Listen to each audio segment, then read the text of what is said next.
রাশিয়ায় ৩,০০০ সেনা পাঠালো উত্তর কোরিয়া নেপথ্যে কি? রাশিয়া ইউক্রেনের যুদ্ধে ব্যাপক হতাহত সত্ত্বেও রাশিয়ায় উত্তর কোরিয়া আরও অতিরিক্ত ৩,০০০ সেনা মোতায়েন করেছে। পিয়ংইয়ংয়ের পাঠানো অতিরিক্ত সেনারা রাশিয়ার কুরস্ক অঞ্চলে লড়াই ক্ষেত্রে নিয়োজিত রয়েছে। রাশিয়ার সেনারা ইউক্রেনীয় সেনাদের সঙ্গে ওই অঞ্চলে লড়াই করছে। দক্ষিণ কোরিয়ার প্রধান গোয়েন্দা সংস্থা ন্যাশনাল ইন্টেলিজেন্স সার্ভিস বলেছে, রাশিয়ায় উত্তর কোরিয়ার মোতায়েন করা সেনা সংখ্যা কত তা নির্ধারণের জন্য চেষ্টা চলছে। তবে গত বৃহস্পতিবার দক্ষিণ কোরিয়ার দৈনিক জুঙ্গায়ের এক প্রতিবেদনে অজ্ঞাত সূত্রের বরাত দিয়ে বলা হয়েছে, উত্তর কোরিয়া গত জানুয়ারি থেকে জাহাজ এবং সামরিক কার্গো বিমানে করে রাশিয়ায় অন্তত ৩,০০০ অতিরিক্ত সেনা পাঠিয়েছে।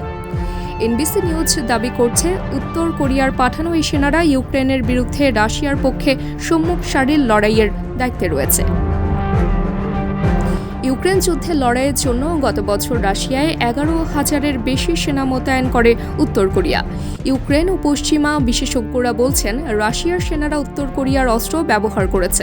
যদিও উত্তর কোরিয়া ইউক্রেন যুদ্ধে রাশিয়ার পক্ষে লড়াইয়ের জন্য সেনা ও সামরিক সরঞ্জাম সরবরাহের বিষয়টি কখনোই আনুষ্ঠানিকভাবে স্বীকার করেনি, তবে রাশিয়ার প্রেসিডেন্ট পুতিনের সাথে উত্তর কোরিয়ার গলায় গলায় সখ্যতা প্রমাণ করে। রাশিয়াকে সহযোগিতা করতে কিম জং উন সৈন্য ও সমরাস্ত্র পাঠানোর বিষয়টি একেবারেই উড়িয়ে দেওয়ার মতো নয়। ইউক্রেন ও যুক্তরাষ্ট্রের সরকারি কর্মকর্তারা বলেছেন, ব্যাপক সেনা হতাহতের পর গত জানুয়ারিতে ইউক্রেনের বিরুদ্ধে লড়াইয়ে সম্মুখ সারি থেকে নিজেদের সেনাদের প্রত্যাহার করে নিয়েছে উত্তর কোরিয়া। ওই সেনারা উত্তর কোরিয়ার অত্যন্ত সুশৃঙ্খল বাহিনীর বিশেষ যুদ্ধ ইউনিটের সদস্য।